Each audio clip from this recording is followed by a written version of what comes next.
Tim. Hello, everyone. So good to see all your faces.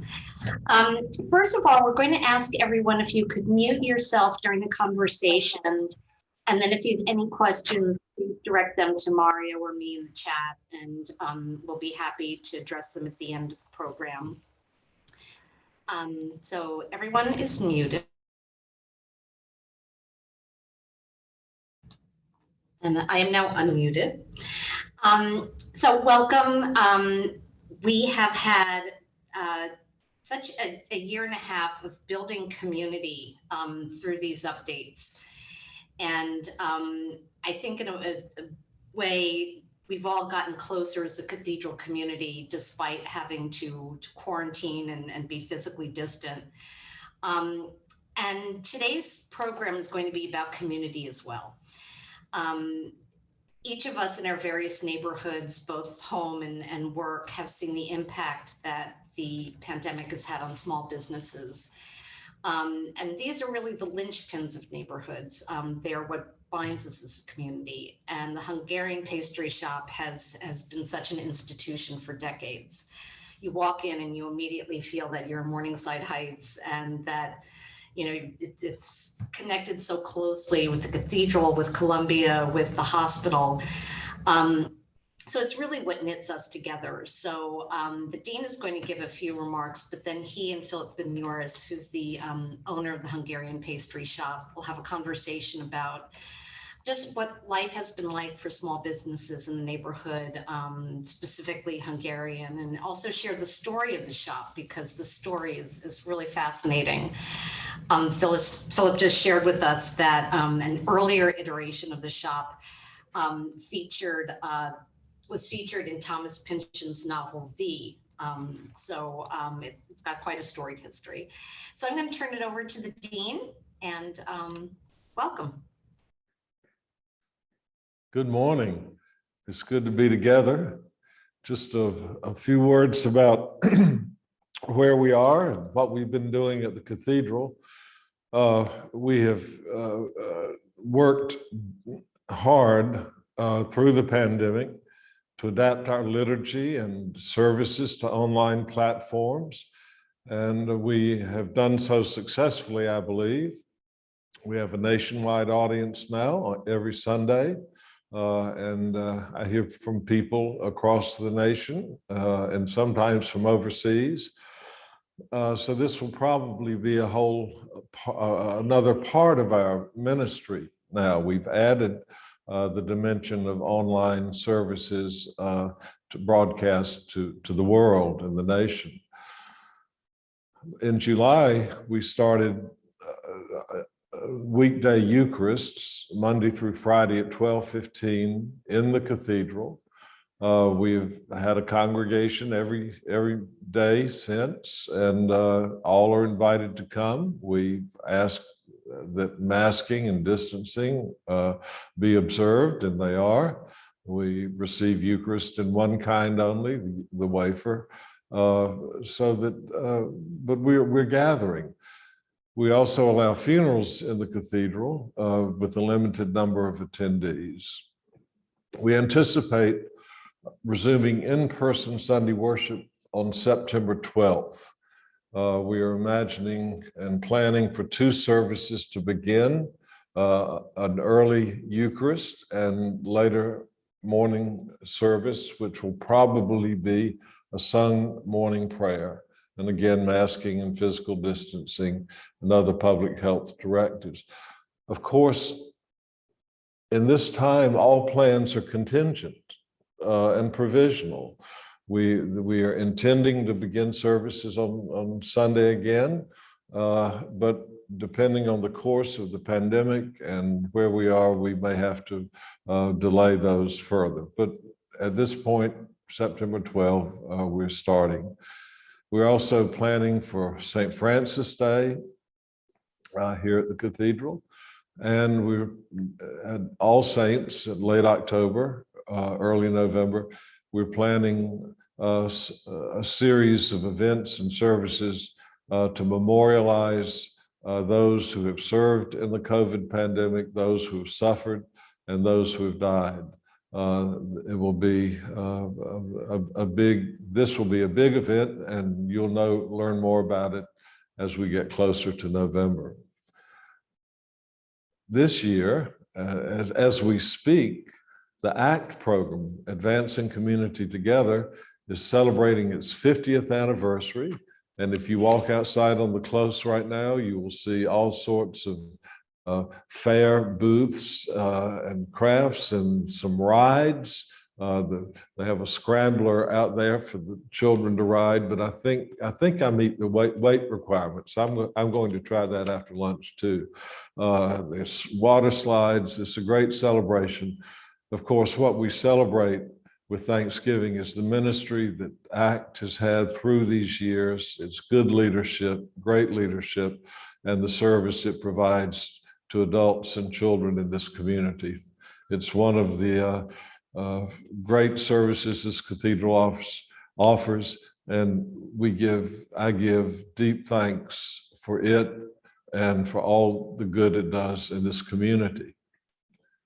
But there are other ways of doing good in this community, and today we're going to talk about with a person and about community business that has done great good for this community through the years. And where's Philip?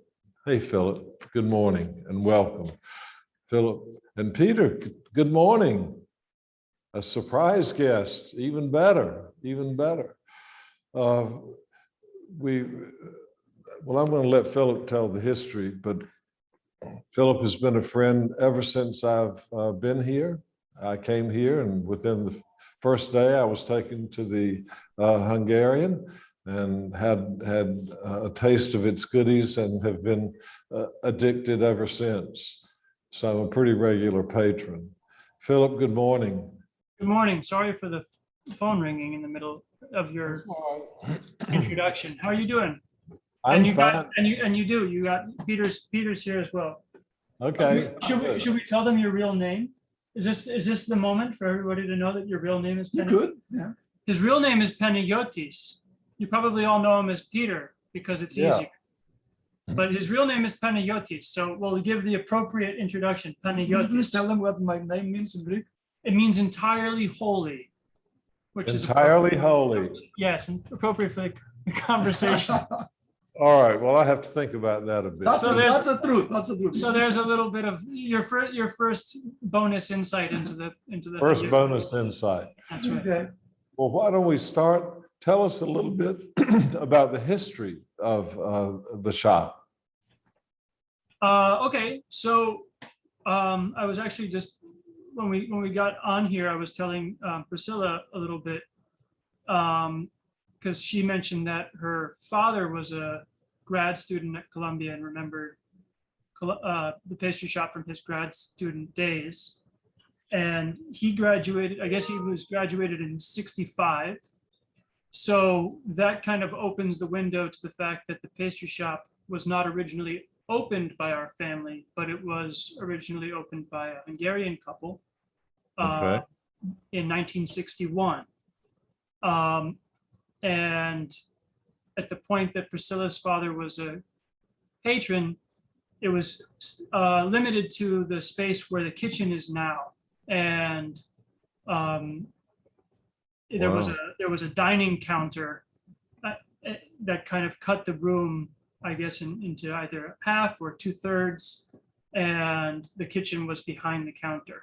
And it wasn't until probably 74, 75 that the Hungarian couple who owned it expanded into the space next door, which is now the current dining room area that you would recognize just if you've been to the pastry shop in the last 40 something years. So we were also talking about the first literary, what we believe to be the first literary mention of the pastry shop is Thomas Pynchon published the book V in 1963.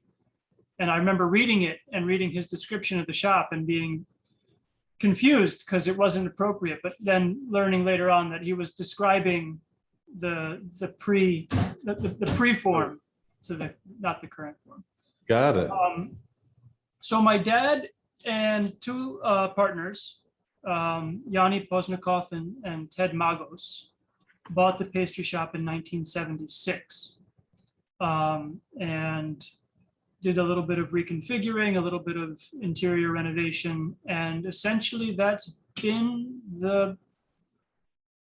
what it's been since basically 1976. It hasn't changed too much. Yeah. What's your earliest memory of the shop? My cheese Danish. Cheese Danish. That's Cheese a good- Danish, hot chocolate and cheese Danish. Yeah. And you've been around the cathedral and connected to the cathedral in many ways through the years. Sure. Yeah. My three sisters and we all went to ACT camps, probably through, I can't remember now, the ACT August camp until we were no longer eligible. And we also went to the cathedral school. We all kindergarten through 8th grade, all four of us. Wow. And we all graduated and went off to high school, but formative years, sure. If I remember correctly, you were a chorister. I did a year in the choir. Yeah, I did a year in the choir and had some pretty extraordinary experiences through that. I think I mentioned to you that I sang in a Messiah, which was pretty impressive. Right. And I do remember, you mentioned St. Francis Day. I do remember seeing elephants in the cathedral at some point. So that was pretty, pretty memorable. You don't invite the elephants anymore, do you? I don't think, huh? I'm sorry?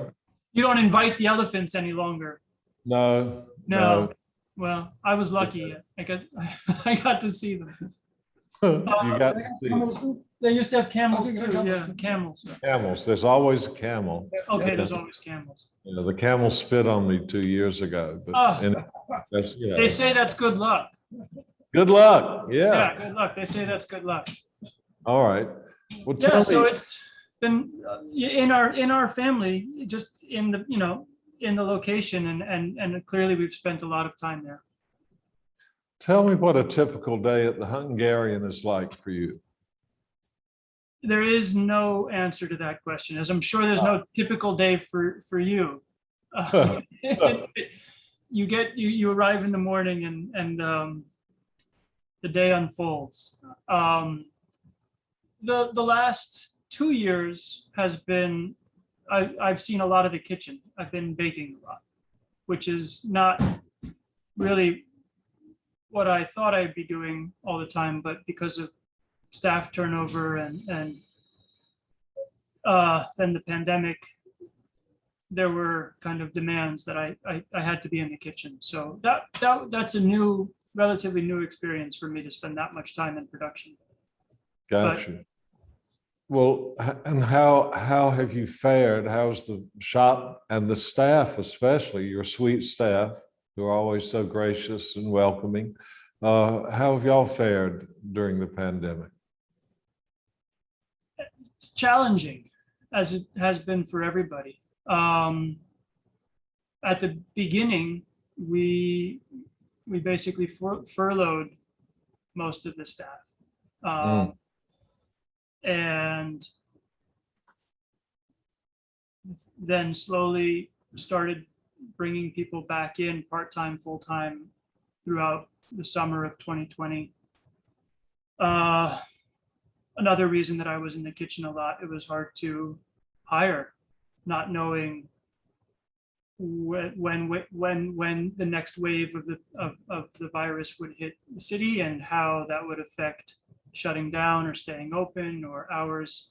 So it was very difficult to offer people work without knowing that work would be reliable work. Right. So it was very touch and go, and we were probably understaffed for a good portion of it as a result. Well, during those hard days, you and the Hungarian, your family, made a very extraordinary gesture to the cathedral.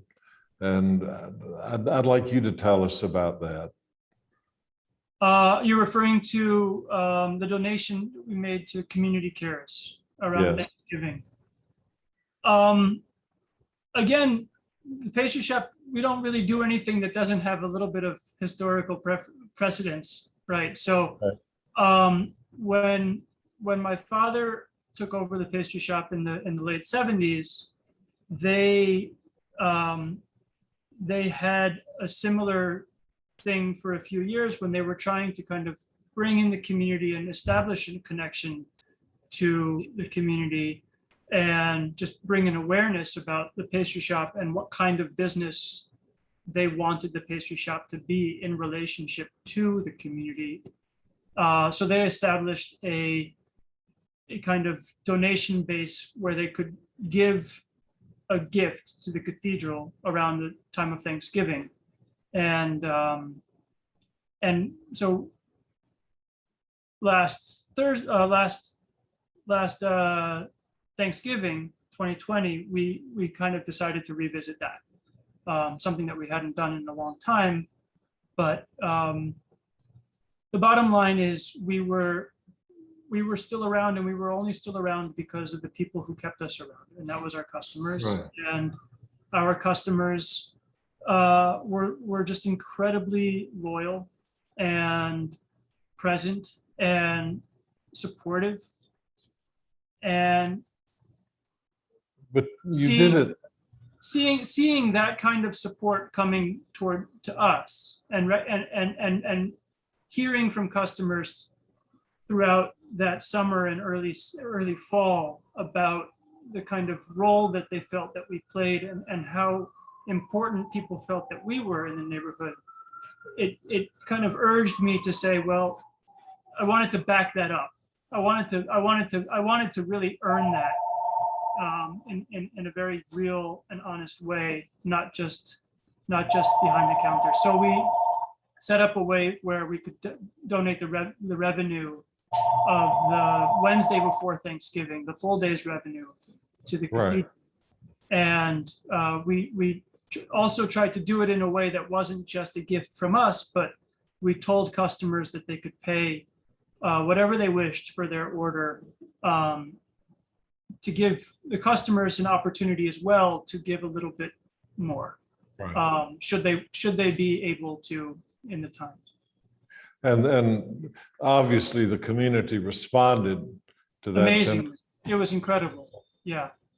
And over $10,000 came in to support the food pantry and the clothing closet and the food ministry at the cathedral. So that deserves a public and a heartfelt thanks and thanksgiving. Yeah, Y'all, I remember when I handed that check to Pat Malloy. I don't know what he was expecting, but he wasn't expecting that. He was not expecting that. Well, you all are such a part of this community, and it's there's a, I don't know how to describe it. Those of you who've been here before will certainly understand it, but if you've never been, you need to come and experience it.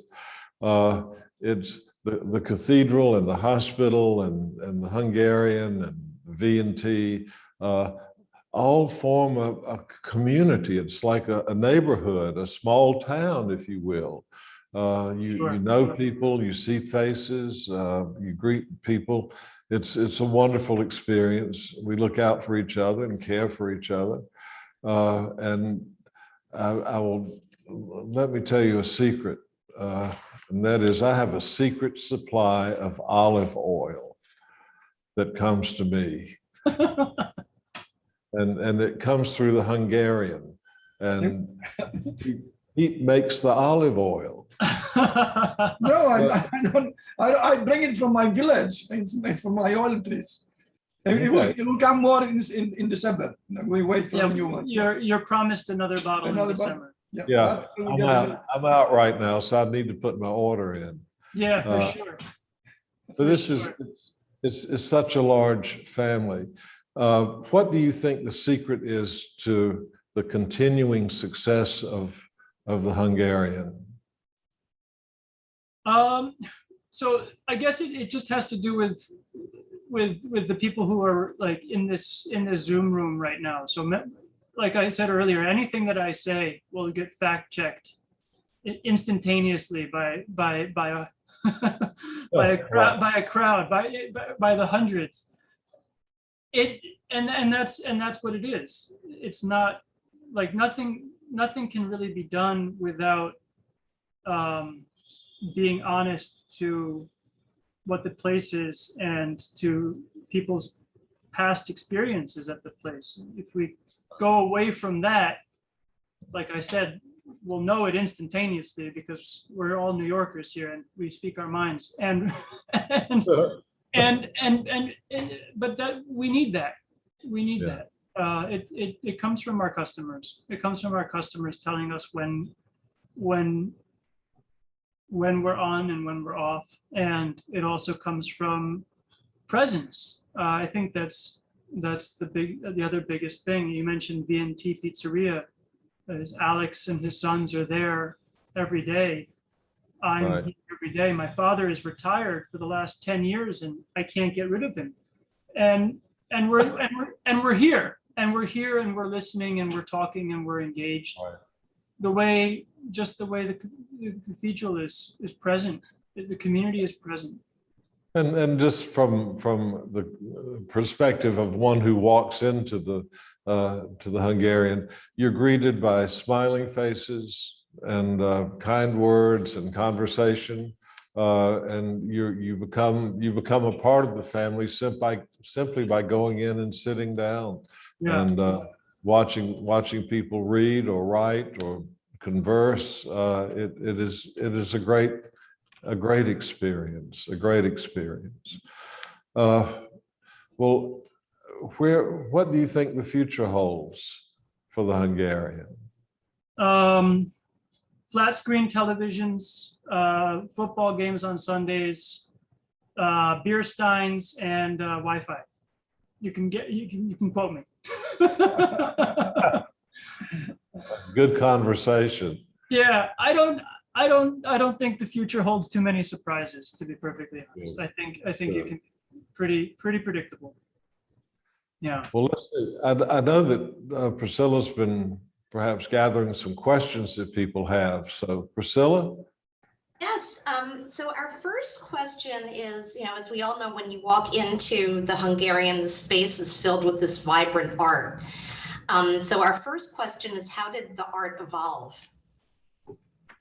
That's great. So like I said, my dad bought the pastry shop in '76 with two partners. One was Ted Magos and the other one is Yanni Posnikov. And all the paintings are original paintings by Yanni Posnikov, who also owned the Symposium restaurant. So if you go into the Symposium restaurant, which is on 113, also bedrock of the neighborhood, yes, you'll see his work there too, and it's the same style. It's the same stuff. Yeah. That's great. And our second question is, what is your favorite pastry and what is your best-selling pastry? The plain croissant is our best-selling pastry. It is top, like hands down, the #1 selling pastry. My favorite, I always come back to the soccer torte.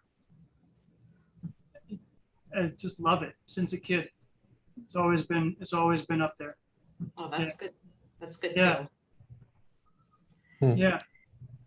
Well, Philip, thank you so much. And thank all of you for joining us. As the dean said, we're all part of this community trying to help in our neighborhood and beyond, and your support allows us to do that. So we're extremely thankful. And again, if you have any questions or any ideas, please feel free to email me directly. I think you all have my contact information. And again, thank you for joining us, and we hope to see you at the next community update. Wonderful. Thank you so much for having us. Philip, Pete, Thank you so much. Thanks, Thank sir. you. Thank you. I don't have it on the calendar, but I'll let you know when the oil arrives. I'll take care of it. I'll take care. I'll take care of it. Thank you. Thank you.